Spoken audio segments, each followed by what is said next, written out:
Halo guys, balik lagi dengan Efek Anime. Pada part sebelumnya, kemenangan besar dari Paradis pun menunaikan hasil. Namun hal itu dengan pengorbanan dari para prajurit. Bahkan karakter penting seperti Sasha pun juga mati dalam perang tersebut. Tapi sebelum kita menuju topik utama, jangan lupa untuk klik tombol subscribe dan juga tombol loncengnya agar selalu mendapatkan update seputar alur cerita anime dari kami. Dan berikut alur cerita Attack on Titan Season 4 Part 3 versi Efek Anime.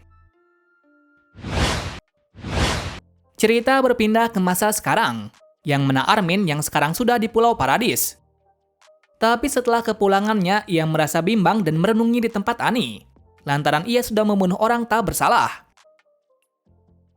Keesokan harinya, Mikasa termenung di makam Sasha. Sementara itu, Niccolo juga ada di sana. Saat itu, ia sangat frustasi lantaran Sasha telah mati. Lalu Jean dan Connie mengatakan kejadian yang sebenarnya kepadanya. Atas hal itu, Niccolo menjadi tenang kembali. Di saat yang bersamaan pula datanglah keluarga Blaus. Saat itu, Niccolo memintanya untuk memakan masakannya, lantaran masakannya sangat disukai oleh Sasha. Melihat orang Marley yang baik, Blaus menerimanya dengan senang hati. Cerita beralih ke arah Levi. Di waktu itu, ia membawa Zeke ke suatu hotel. Tujuannya agar Zeke tidak bertemu dengan Eren secara langsung. Nah, hotel yang dimaksud adalah hutan raksasa di luar dinding. Hal itu bertujuan agar Zeke tidak kabur dengan mudah. Di samping itu, Zeke menyela tentang Gabi dan Falco. Levi mengatakan kalau mereka telah dipenjara di suatu tempat. Kembali ke 2 tahun yang lalu, di mana pembangunan pelabuhan sudah selesai. Itu juga berkat bantuan dari Yelena dan lainnya. Karena hal itu, akhirnya bangsa Paradis bisa pertama kali mendapatkan bantuan dari negara tetangga yaitu Hizuru. Nah, negara itu dipimpin oleh Kiyomi Azumabito. Tujuannya ke sini karena ia ingin mendiskusikan sesuatu dengan atasan dari Pulau Paradis. Setelah bertemu dan melihat tanda dari Mikasa, Kiyomi percaya bahwa dirinya lah yang akan menjadi harapan dari negara Hizuru. Karena beberapa ratus tahun yang lalu, negara Hizuru pernah beraliansi dengan Freeze dan menetap di sini. Lalu timbullah kekacauan yang besar akibat perang besar raksasa. Atas hal itu, mengakibatkan anggota Shogun atau orang penting akhirnya ditinggalkan di tempat ini. Lalu tibalah perundingan Hizuru dan atasan Paradis termasuk Hisoria. Di pembahasan itu, Kiyomi menjelaskan kalau ia menyetujui rencana dari Zeke, dengan imbalan untuk mendapatkan sumber daya di pulau ini dan mempertemukannya dengan Mikasa. Kemudian Kiyomi menjelaskan tentang kesepakatan dengan Zeke sebelumnya, yaitu ada 3 hal pokok. Pertama adalah uji coba Ramling, tujuannya agar membuat negara seberang ketakutan akan kekuatan itu. Kedua adalah keterlibatan dari Hizuru untuk menanggulangi pengembangan senjata, beserta raksasa perintis dan keturunan kerajaan harus bertahan di Paradis. Jika kedua pokok itu terpenuhi, maka yang ketiga baru bisa dilaksanakan, di mana Zeke akan mewariskan Beast Titan kepada keturunan kerajaan sampai batas 13 tahun. Yang mana dalam kurun waktu itu, keturunan kerajaan harus membuat keturunan sampai batas waktu habis. Mendengar hal itu, Eren sangat marah, dan berkata untuk menolak rencana dari Zeke. Lalu ia meminta mereka untuk memikirkan lagi rencana selagi waktu masih ada. Lantaran jika menyetujui hal itu, maka Hisoria masih akan menjadi korban. Lanjut lagi ke arah Eren dan lainnya. Saat itu mereka sedang bekerja keras untuk membuat jalan kereta api. Di waktu istirahat, Hanji mengatakan kepada semuanya bahwa perjanjian dengan Hizuru batal, dan Hizuru tidak mau membantu mereka. Dan alhasil, dunia memandang Pulau Paradis sebagai iblis kembali. Jadi kesimpulannya, Eren dan lainnya harus mengandalkan Ramling dan mengorbankan Hisoria agar bangsa ini bisa terbebas dari jeratan dunia yang kejam. Sepulang dari bekerja tadi, diperlihatkan situasi yang canggung di antara Eren dan lainnya. Yang mana Eren mengatakan kalau ia tidak akan mewariskan Titan-nya kepada temannya, lantaran semua temannya sangat berharga baginya. Atas hal itu, muka Jean dan lainnya pun memerah. Alur berlanjut lagi di masa yang sekarang. Waktu itu Jean, Connie, Armin, dan Mikasa masih kebingungan dengan keputusan apa yang mereka ambil. Lantaran jika tujuan dari Zeke belum terungkap, maka orang Paradis dalam situasi yang berbahaya. Di sela-sela pembicaraan itu, Connie menyela sikap dari Eren yang sangat berbeda dari yang dulu. Itu terlihat saat melihat reaksi dari Eren yang melihat Sasha mati. Lalu Connie menyatakan kalau jika Eren bekerja sama dengan Zeke nantinya, maka Eren harus dibunuh. Namun perkataan itu dibantah keras oleh Mikasa. Mikasa berkata kalau Eren tidak akan melakukan hal seperti itu. Di kebimbangan tersebut, Armin dan Mikasa berencana untuk menemui Eren dan mengetahui kebenarannya. Dan jika itu tak berhasil, maka nantinya akan menggunakan serum Titan untuk memindahkan kekuatan dari Eren. Cerita berpindah ke masa sekarang. Saat itu ditunjukkan hal yang janggal, di mana Eren berkata tatakai secara berulang-ulang, yang berarti kata tersebut adalah bertarung dan bertarung. Nah, hal itu membuat Hanji terkejut. Lalu Hanji sedikit-sedikit menyulut emosi Eren. Hingga akhirnya Eren dengan emosi mengatakan apa yang seharusnya ia lakukan. Dengan perkataan itu, Hanji pun tidak bisa berbuat apa-apa, apalagi menjawab pertanyaan dari Eren. Cerita bersingkat lagi ke arah Hisoria, yang saat itu ia sudah mengandung anak dari seseorang dari petani di salah satu peternakannya dahulu. Namun yang terlihat Hisoria sangat murung. Singkat cerita, kita diperlihatkan Gabi seperti kerasukan di penjara. Namun ternyata itu hanyalah alibinya. Tujuannya agar bisa kabur dari tempat ini dengan cara membunuh penjaga. Dan alhasil ia pun berhasil membunuhnya. Dengan rasa putus asa, mereka melarikan diri sampai ke tepi laut. Di sana Gabi merasa putus asa, lantaran saat ini tidak ada yang bisa dipercaya.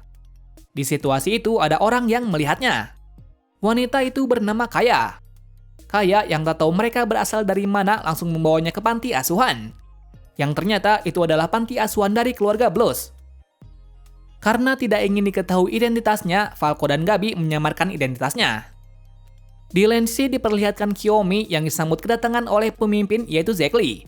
Nah, waktu itu ia juga membawa peralatan yang canggih, yaitu kapal terbang yang dibuat oleh Hizuru. Nah, di sini Kiyomi akan menggunakan alat tersebut untuk melihat kekuatan dari Rumbling. Scene beralih lagi ke Paradis. Berita Eren yang dipenjara akhirnya bocor ke para penduduk. Karena hal tersebut membuat Hanji pun kewalahan menjawab pertanyaan dari penduduk. Nah, yang membocorkannya adalah prajurit baru beserta Floch. Floch melakukan hal itu karena yang dilakukan oleh Eren adalah benar. Apalagi satu-satunya cara untuk membebaskan bangsa Eldia adalah menggunakan Rumbling. Namun Hanji menyangkalnya karena belum tentu dengan menggunakan hal itu bisa memenangkan pertempuran. Atas hal itu, Floch dan prajurit baru itu dihukum. Kabar dari Floch yang dihukum sampai terdengar ke Komandan Pixis. Lalu Pixis sedikit menginterogasi Yelena. Dengan dugaan bahwa sebelumnya Yelena menjalin kontak dengan Eren, mengingat penginapan Eren beberapa kilometer dari tempatnya. Dan yang mengantarnya ke penginapan adalah Floch beberapa hari yang lalu. Di samping itu diperlihatkan keseharian dari Falco dan Gabi yang hidup di penginapan. Namun tampaknya Gabi masih tak terima hidup bersama dengan orang Paradis. Di kesempatan itu Falco menenangkannya dengan alasan bahwa sesegera mungkin pasukan Marley dan dunia akan menyelamatkannya. Di waktu yang bersamaan pula Kaya datang dan meminta mereka istirahat. Kaya sangat kagum dengan mereka, dikarenakan mereka sangat kuat. Lalu Falco sedikit berbasa-basi berbicara dengan Kaya. Namun tampaknya Gabi masih tidak terima dengan perkataannya. Yang mana ia mengatakan kalau orang Paradis adalah iblis yang membuat Marley menderita. Nah, di situ juga terungkap kalau sebelumnya Kaya mengetahui kalau Falco dan Gabi berasal dari Marley. Atas identitasnya terbongkar, Gabi dengan marahnya mencoba membunuh Kaya. Namun Falco menghentikannya. Meski telah dikatakan seperti itu, Kaya tidak memberitahukan kepada keluarganya. Lalu setelahnya, Kaya membawa mereka ke rumah yang ditempatinya dulu. Sesampainya di sana, Kaya menceritakan masa lalunya kepada mereka. Di mana dulunya, ibunya terbunuh oleh Titan tanpa suatu alasan yang pasti. Yang pasti hanya ada kehidupan di balik dinding yang membenci manusia di balik dinding. Setelah menjelaskan itu, Kaya bertanya kepada Gabi mengapa ibunya mati saat itu. Malah Gabi menyalahkannya, dengan alasan bahwa nenek moyangnya yang membuatnya menjadi seperti ini. Lalu terjadilah adu nasib dan argumen antara Kaya dan Gabi yang bersinggungan dengan apa yang dilaluinya. Lalu Falco memberitahu bahwa ibu Kaya bisa mati karena ulah dari Marley yang beberapa tahun lalu berniat mengambil Founding Titan. Setelah mengetahui hal itu, akhirnya Kaya bisa tenang kembali. Lalu ia menyimpulkan kalau mereka tidak bersalah dan hanya tidak sengaja tinggal di Marley, begitupun dirinya. Jadi sekarang ia berniat untuk menjadi seperti kakaknya. Lantaran kakaknya dahulu tidak pernah mengabaikannya sekalipun walau dirinya akan mati. Di saat itu, terungkap kalau Kaya adalah anak yang ditolong oleh Sasha dulunya. Cerita beralih ke sisi Marley, di mana mereka menemukan beberapa fakta kalau Zeke dan bawahannya telah beraliansi dengan Paradis 3 tahun yang lalu. Itu terbukti dari peralatan Paradis yang menggunakan teknologi dari Marley. Nah, untuk bisa menghentikan orang Paradis, pemerintahan berencana menyerang Paradis 6 bulan hingga peralatan tempur bisa kembali pulih. Namun itu dibantah oleh Colt dan Rainer, karena Gabi dan Falco telah disekap oleh orang Paradis. Di saat itu, Rainer mengusulkan kalau ia akan menyerang Paradis sekarang, yang berarti pertempuran akan dimulai sebentar lagi. Scene berganti pada masyarakat yang berdemo, dikarenakan militer dikatakan telah mengambil keuntungan semata atas memenjarakan Eren secara sepihak. Padahal Eren adalah orang yang membuat bangsa Eldia menjadi seperti ini. Jadi karena itu, para pendemo mulai mengepung markas pasukan militer. Di situasi yang riuh itu, Mikasa dan Armin akan mengambil kesempatan untuk bertemu dengan pemimpin yaitu Zeke Lee. Tujuannya untuk meminta izin untuk bertemu Eren. Di suatu tempat, Pixis lagi-lagi menginterogasi Yelena. Lalu akhirnya Yelena pun membenarkan perkataan sebelumnya, yang mana ia telah bertemu dengan Eren. Namun di sini ia malah tidak menjelaskannya. Malahan ia menggumamkan hal aneh seperti tujuan dan ambisinya. Atas perkataan itu, Pixis memintanya untuk menceritakan percakapan dengan Eren kemarin. Di lain sisi, Hanji menginterogasi Onyan Kopon. Alasannya, ia juga relawan Marley sama seperti Yelena. Namun tampaknya, Onyan Kopon tidak mengetahui kalau Yelena bertemu dengan Eren. Kemudian Hanji memintanya untuk menceritakan Yelena. Nah, Yelena dulu adalah orang yang baik. Itu terlihat saat tekadnya untuk menyatukan fraksi Marley dan saat menunjukkan kepercayaan dengan Zeke. Bahkan ia membunuh temannya sendiri yang mengetahui fraksi Marley. Mendengar hal itu, Hanji sedikit curiga. Lantaran pada saat di Paradis, Yelena malah sering membela hak asasi Marley. Setelah mendengar hal itu, Hanji seperti mendapatkan sesuatu. Kembali ke arah Mikasa dan Armin yang berbicara kepada Zeke Lee. Tapi sayangnya, Zeke Lee menolak rencana dari Armin dan Mikasa. Dikarenakan bisa saja seseorang pun beraliansi dengan Eren. Di pembicaraan itu, Zeke Lee masih mencurigai Eren atas perlakuan sebelumnya. Malah ia menganggap kalau Eren telah dikendalikan oleh Zeke. Mendengar hal itu, Mikasa dan Armin sangat terkejut. Dan saat itu mereka masih ngotot untuk bertemu dengan Eren. Tapi tampaknya, Zeke Lee masih menolaknya. Atas hal itu, upaya dari Armin pun gagal. Padahal cara itu cukup jitu untuk mengungkap tujuan Eren. Saat keluar dari tempat tersebut, ada beberapa prajurit masuk ke ruangan Zeke Lee. Tak lama berselang, ruangan tersebut meledak. Akibatnya semua orang di dalam mati tak terkecuali dengan Zeke Lee. Diduga bom tersebut disembunyikan di kursi oleh prajurit baru di tempat duduk Zeke Lee. Nah, kejadian itu membuat pendemo menjadi riuh dan menjadi-jadi. Cerita bersingkat saat para atasan dan pasukan militer berkumpul. Hal itu bertujuan untuk membicarakan kejadian itu. Di situasi itu terdapat kabar kalau Eren telah kabur dari selnya. Atas kabar tersebut, pasukan militer menjadi panik. Apalagi pasukan yang dihukum sebelumnya telah kabur. Diduga yang kabur ada 100 orang. Yang tak lain adalah pasukan pengintai yang dipandu oleh Floch. Nah, ternyata benar bahwa Floch dan yang lain adalah pembelot. Mereka menamai kelompoknya dengan Yegeris.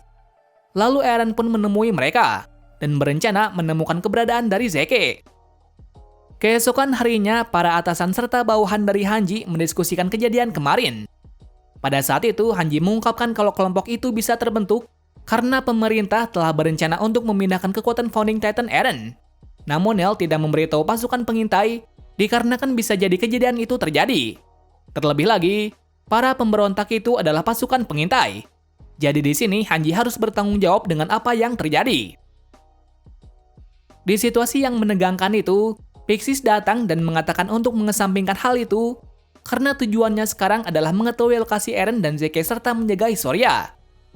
Di samping itu, Pixis juga akan menjadi pengganti Zeke Lee, dikarenakan hanya ialah yang pantas. Namun di sini Pixis tidak mempunyai rencana apapun dan pasrah kepada Eren dan Zeke. Maksudnya adalah memanfaatkan lokasi dari Zeke untuk bernegosiasi dengan Jaegerist. Sementara itu, Paradis masih mengobservasi tentang Ramling, karena mereka hanya bisa bergantung dengan kekuatan tersebut. Di situasi yang seperti itu, Kiyomi meminta Mikasa untuk bersamanya, lantaran pasukan militer bersitegang dengan kondisi. Namun Mikasa menolaknya, dikarenakan tujuan Kiyomi adalah sumber daya dan uang dari Paradis. Tak berapa lama setelah itu terjadi cekcok antara pasukan pengintai, lantaran bisa saja di antara mereka adalah Jaegerist. Namun Hanji menyangkalnya. Jika bertikai terus, maka pasukan pengintai akan dipermainkan oleh Zeke. Jadi untuk itu, ia meminta semuanya untuk secepatnya mengungkap tujuan asli dari Zeke. Selain itu, Hanji mencurigai suatu tempat dari relawan Marley, tepatnya restoran yang baru dibuat. Hanji mengira kalau di tempat itu ada sesuatu yang sangat mencurigakan. Nah, part ini kita akhiri sampai di sini dulu, mengingat episodenya belum keluar. Di episode yang akan datang kemungkinan akan lebih menarik lagi, dikarenakan sesuatu yang mencurigakan dari relawan Marley akan terbongkar. Terima kasih sudah menonton video ini dan sampai jumpa di video selanjutnya.